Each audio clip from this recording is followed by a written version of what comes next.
of the World by J. M. Roberts. Book 8, The Latest Age. Chapter 5, Openings and Closures. Nationality and Ethnicity. In some Western European countries, too, minorities showed a new recalcitrance. Basque separatists terrorized Spain. Walloons and Flemings nagged at one another in Belgium. Northern Ireland was probably the most striking instance. There, unionist and nationalist feeling continued throughout the 1990s to block the road to settlement. Anglo-Irish agreement in 1985 had acknowledged the Irish Republic's right to a role in discussion of the future of Ulster and set up new machinery to provide for it. A ceasefire ended tragically after a little less than 18 months. But when a Labour government came to power at Westminster in 1997, it proved willing to take the important symbolic step of opening direct negotiations with Sinn Féin, the political movement that masked the terrorists of the IRA. Before the end of that year, Sinn Féin representatives had been received by the British Prime Minister in London, and in 1998, in cooperation with the Irish government, British initiatives succeeded against all odds in winning the acquiescence of the official leaders of Sinn Féin and of the Ulster Unionists in putting to an all Ireland referendum proposals that went further than ever before in institutionalizing both safeguards for the nationalist minority in the North and the historic tie of the North with the United Kingdom. This so called Good Friday Agreement, of course, implied fundamental change in what the sovereignty of the Crown was to mean in the future. Though the detail was potentially still very divisive, the principles of the new arrangements met with popular approval on both sides of the border.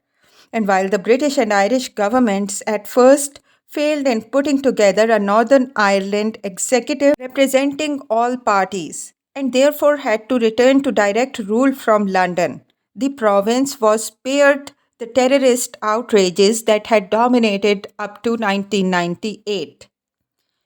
An ever closer European Union. From 1986, the passports issued to citizens of the member of states of the European Community had carried the words European Community as well as the name of the issuing state. In practice, however, the community faced growing difficulties. Although the main central institutions, the Council of Ministers of Member States, the Commission, and the Court of Justice, worked away, they did not do so without contention, while policy, notably over fisheries and transport, provoked well publicized differences. Fluctuations in exchange rates were another source of awkwardness and institutional bickering, especially after the end of dollar convertibility and the Bretton Woods system in 1971 and the oil crisis. Yet in the 1980s, there was solid evidence of encouraging economic success. The USA had resumed in the 1970s its pre 1914 status as a major recipient of foreign investment, and two-thirds of what it attracted was Europe. Western Europe accounted for the largest share of the world trade too. Outsiders became keen to join an organization that offered attractive bribes to the poor. Greece did so in 1981 and Spain and Portugal in 1986. The latter turned out to be a decisive year when it was agreed that a further step should be taken in 1992 to move beyond a mere customs union to a single, integrated, border free internal market. After difficult negotiations, the Maastricht Treaty of December 1991 put in place arrangements for the single European market and a timetable for full economic and monetary union to be achieved not later than 1999. Capital, goods, services, and people were to move freely without let or hindrance across national borders at last. Once again, reservations and special arrangements had to be made for cautious British. Margaret Thatcher's successor as Prime Minister, John Major, was something of an unknown quantity, but almost at once he found himself upholding his country's position in the Maastricht negotiations as the head of a party divided over it. The treaty that resulted opened the way to a single currency and an autonomous central bank to regulate it. Maastricht also gave citizenship of the new European Union, which replaced the European Community, to the nationals of all member states and laid down an obligation on its members to impose certain common standards in work practices and some social benefits. Finally, the treaty extended the area over which EU policy might be made by majority votes.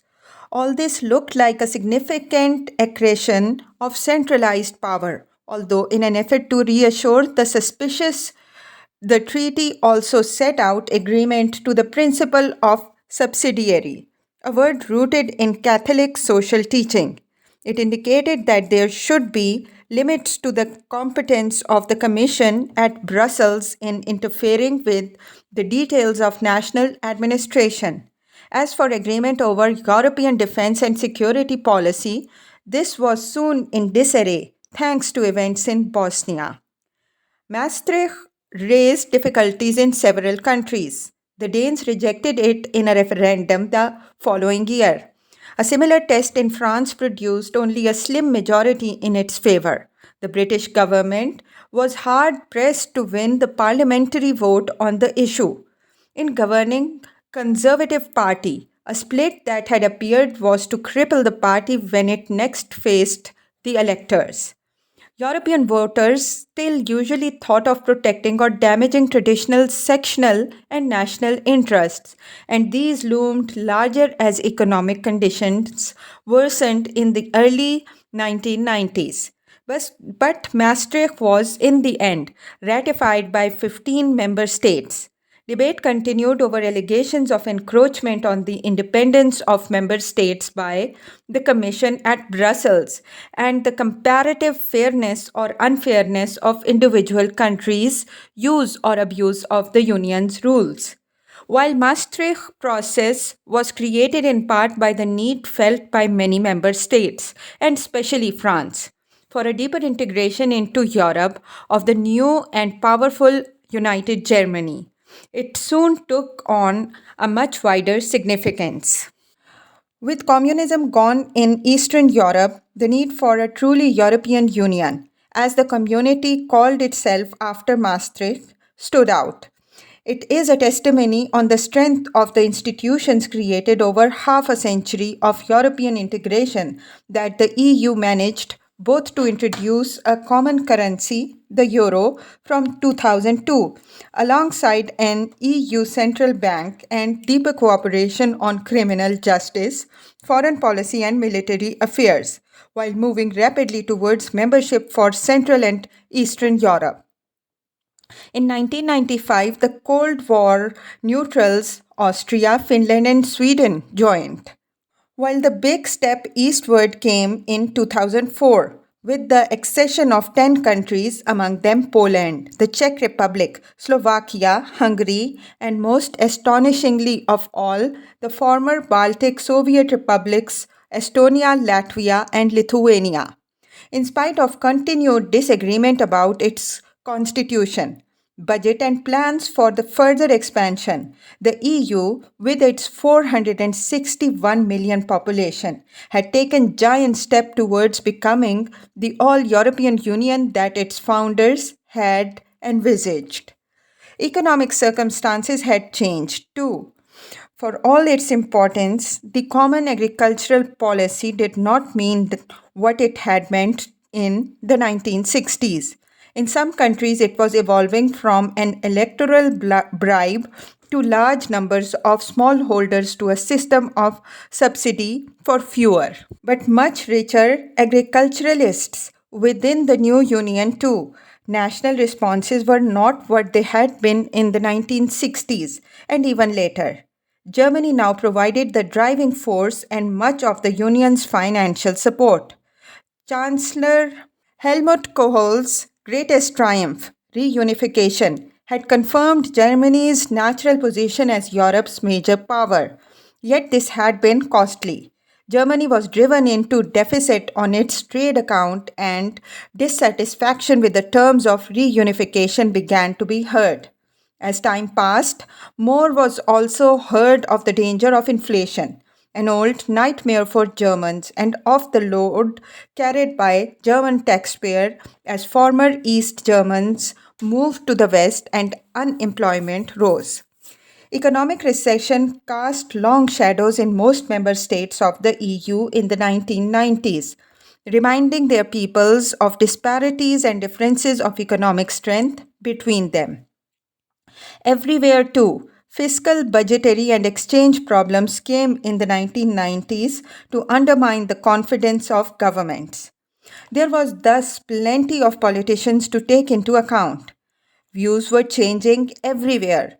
For the French, for example, the deepest root of the European impulse had always lain in fear of Germany, which their statesmen had sought to tie firmly into first the common market and then the community. As the German economy grew stronger, though, they had been forced to recognize that it would have the preponderant share in mapping Europe's future shape. De Gaulle's ideal of a Europe of nation states gave way among the Frenchmen to a more federal, that is, paradoxically more centralizing view of a Europe consciously built so as to give a maximum of informal and cultural weight to it to France. Through, for example, appointments at Brussels. If there were to be a European superstate, France could at least try to dominate it. Nonetheless, the French decision in 1995 to rejoin NATO was a clear break with the ways of de Gaulle. The German government after 1990 had soon sought to express its new influence by seeking to befriend its ex communist neighbors. The rapidity with which German businessmen and investors got to work in those countries, and the speed and eagerness of Germany's recognition of newly independent Croatia and Slovenia at the end of 1991 was far from reassuring to other European Union members. How the European Union was to expand was bound to be crucial for world history.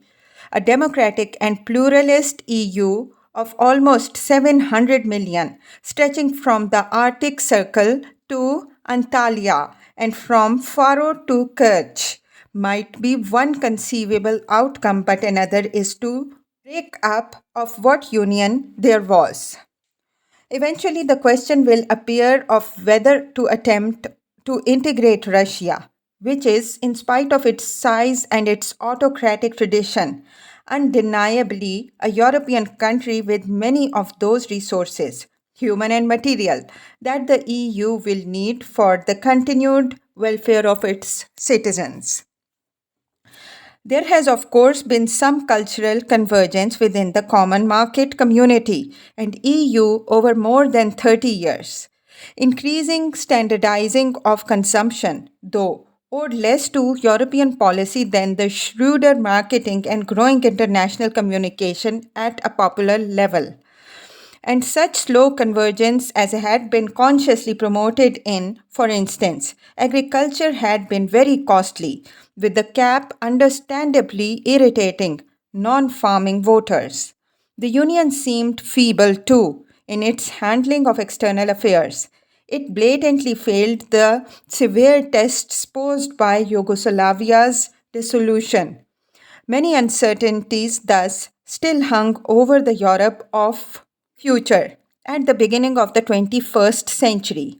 Among them was the project of a single European currency, although the argument for it had always had a predominantly political flavor. It was asserted that great economic benefits would flow from its introduction and that lower prices and lower interest rates would be likely to follow. With equal assurance, it was pointed out that participating states would lose control over important aspects of their economic life. A common currency, in fact, implied further surrender of sovereignty. Politicians brooded over what voters might think when choices had to be made that would bring home to them the consequences of a monetary union. It was not hard to agree, though, were monetary union to fail and were enlargement not to take place. The EU could settle back into not much more than a simple customs union. When Helmut Kohl was defeated in the German elections of November 1998 and Gerhard Schröder, the first socialist chancellor of United Germany, took office, this had made no difference to the monetary union goal of the German government. The French government, too, stayed behind it. Denmark and Sweden firmly announced they would not wish to participate. In Britain, the new Labour government of Tony Blair, elected in a landslide vote in 1997, while cautiously positive to further integration, refused to join until the time was right. And the right time was not to appear during their first 10 years in office. But on 1st January 2002, most of the member countries introduced their first shared currency since the age of the Charlemagne in a telling avoidance of offense to national susceptibilities, the possibilities of great historic names, crowns, florins, francs, marks, thalers, and many more were set aside, and the new currency was to be called a euro. By the mid 2000s, its notes and coins were the only legal tender among the 300 million citizens of 12 member states, and it was even adopted by states and territories outside EU, such as the Montenegro and Kosovo. The difficulties of enlarging the Union were by then much clearer. The longest standing candidate for admission was Turkey, of whom some asked whether it was a European country at all, since most of its territory lay in Asia and most of its people were Muslim. Worse still, the modernization carried out by Ataturk was under challenge there after a 60-year ascendancy. Islamists had always resented the regime's traditional secularism. Yet, if the test of Europeanness was modernity in institutions and a certain level of economic development, then Turkey clearly stood with the Europeans rather than with the rest of the Islamic Near East. Turkish treatment of political opposition and minorities, nonetheless, met with much disapproval abroad, and the record of the Turkish government as a guardian of human rights was questioned. Turkey thus posed yet again old and unanswerable questions about what Europe really was. Significantly, though, Turkey's old enemy, Greece, has become one of the key supporters of the membership for Ankara, arguing both along economic and political lines in spite of the unresolved issues over Cyprus. At the end of 2000, in negotiations at Nice, while the principle of further expansion was agreed upon, it was also agreed to change voting qualifications. But France succeeded in hanging on to the same weighted voting rights as Germany, now indisputably much the largest and wealthiest member state. Ratification of the Nice Treaty had still to be obtained in national parliaments, of course, and the Irish government was soon to face the problem posed by losing a referendum on its proposal. This sent another shock through the system. Agreement at the end of 2001 that a special convention should take up the consideration of the working of EU institution and of possible changes in them only slightly offset this. And when in 2005, referendums in both France and the Netherlands rejected the product of that convention, the somewhat extravagantly termed European Constitution, the project of further deepening the integration process seemed again to be in deep trouble. But while the popular rejection of the Constitution Treaty is yet another sign of the European Union still being an enterprise of and by the political elites, much of the content of the Constitution will, perhaps for that reason, find its way into EU rules and regulations, even if an amended version of the proposed Constitution were not to be brought back for referenda in the countries that had rejected it. To an extent, then, the end of the Cold War seemed at last to have revealed that Europe was more than the geographical expression it had so long seemed to be. Equally, though, there seemed less point than ever in seeking some innate European essence or spirit, let alone a European civilization, the major source of a world civilization, though it might be. It was as ever a collection of national cultures resonating vigorously to their own internal dynamics. For as the 21st century began, there was little sign of a European patriotism able, like the old national allegiances, to stir the emotions of the masses, for all that had been achieved since the Treaty of Rome. Participation by voting in elections for the European Parliament had fallen everywhere except in those countries where voting was compulsory. Linguistic chauvinism threatened a new unworkability in the institutions of the Union, whose huge disordered complexity already baffled those who sought political logic in them and undoubtedly contributed to a larger public sense of boredom with the idea of Europe. But much had been achieved. Above all, the Union was a community of constitutional democracies and the first successful essay in European integration, not based on the hegemony of a single nation. As the 20th century ended too, the EU was, even in rising economy gales, in the long run evidently an economic success. Including Switzerland, Western Europe already accounted for some 75% of world trade and 40% of the world's GDP. Its own GDP was in that year larger than that of the United States and more than twice of Japan. Europe was one of the three prime movers of the world economy that had emerged in the previous 50 years. If Europeans still seemed to worry a lot about where they were going, they were obviously a team many outsiders wished to join. China and East Asia.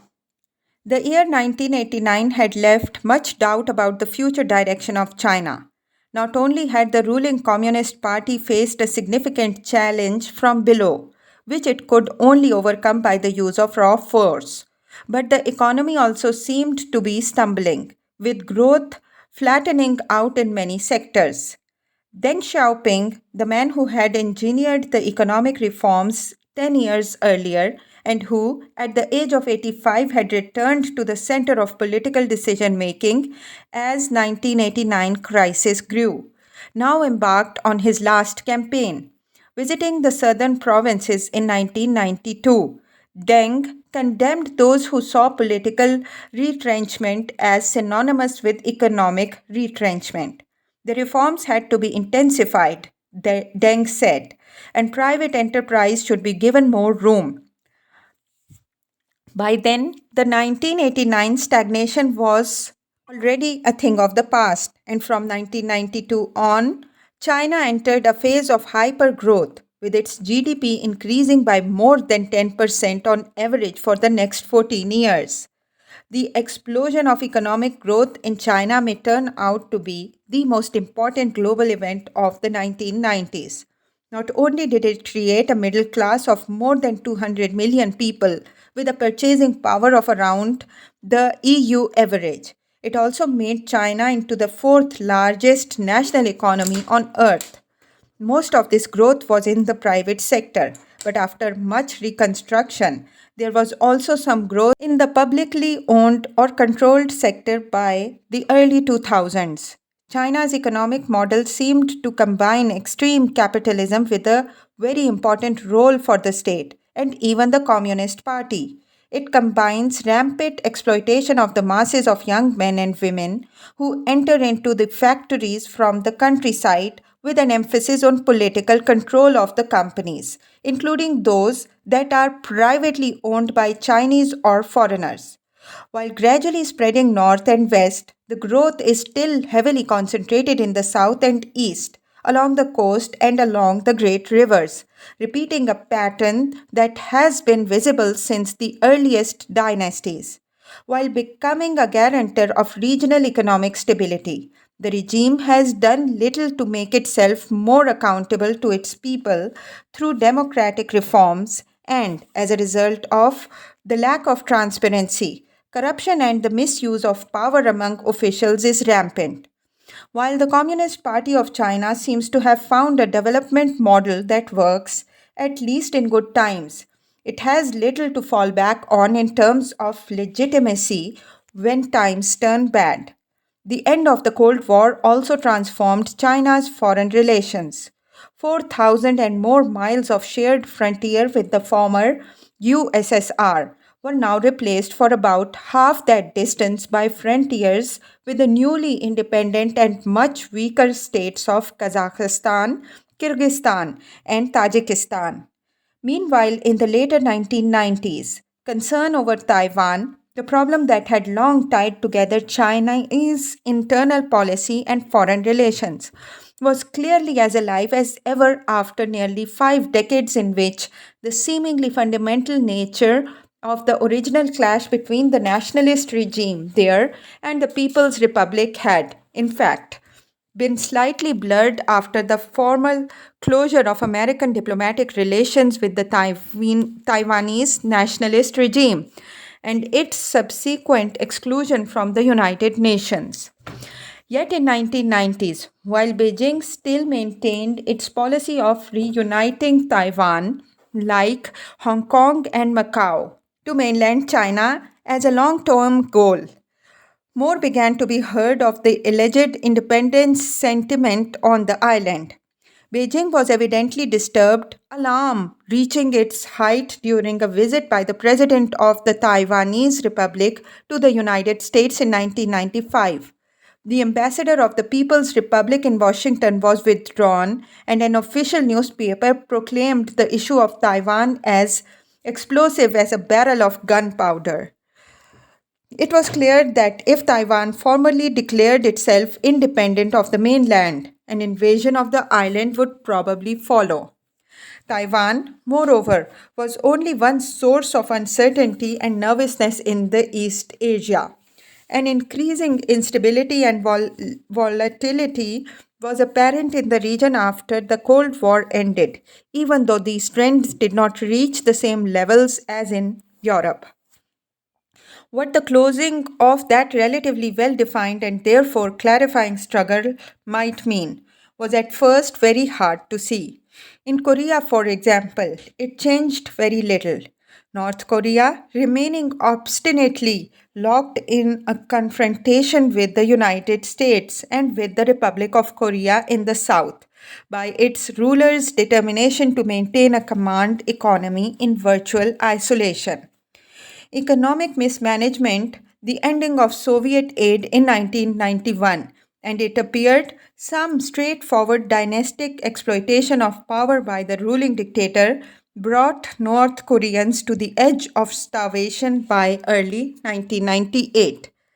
The North's problems remained unusually specific, detached somewhat from the regional trends, as South Korea could not be.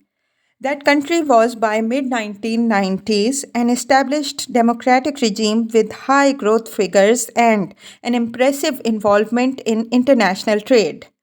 While all the East and Southeast Asia, China accepted, went through a deep but, for most countries, temporary financial crisis in 1997 and 1998. Japan entered a recession after the Cold War that was to last for more than a decade. The economy, often hailed in the 1980s as the world leader in productivity and product development, was by the end of the century a shadow of its former self. Property speculation and huge investment in non productive activity or sectors generating very small returns had encumbered its banks and financial institutions with unserviceable debts. The currency weakened sharply. Speculation against it was immediate and crippling in a world of financial transactions more rapid than ever before. The prevailing business culture of Japan, firmly embedded as it was in official and financial networks that now proved unable to give decisive leadership, made solutions harder still to achieve as conditions worsened. The Japanese economy became a laggard in international terms, with deflation and unemployment the result. The rapidly shifting government seemed unable to stem the process, and some of them began pandering the nationalist sentiment to straighten their authority. The recession in Japan meant that it could not counted on to help pull the other economies out of their economic difficulties in the late 1990s. And even though the region as a whole was growing again in the early 2000s, some countries, such as Indonesia and the Philippines, did not regain their earlier growth rates. Millions of people from Kaido to Bali lost their savings and sometimes their livelihoods in the process. The political shifts in Southeast Asia that followed the crisis were also significant.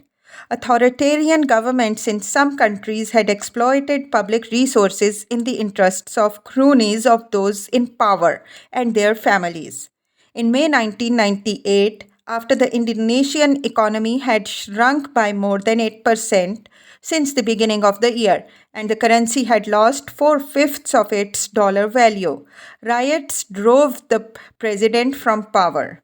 32 years of a firmly controlled, corrupt, but formally democratic system came to an end. The successor governments made Indonesia a much more open society, but had little luck with rebuilding the economy.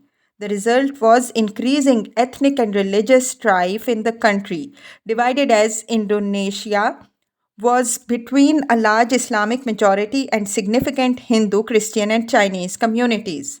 The second most populous country in the region, Vietnam, moved in the opposite direction, further centralizing its politics while intensifying Chinese style economic reform in Vietnam called Doi Mai, renovation. By the early 2000s, Vietnam was the world's second fastest growing economy, but large parts of the country were still very poor, and, as in China, the exploitation of the workforce in the name of capitalism with communist characteristics was intense. Altogether, what the extraordinary highs and lows of the East Asian economies had shown in the first decade of the 21st century was how integrated the global economy was becoming. Economic shifts in Beijing or Jakarta would have an immediate effect on world and vice versa.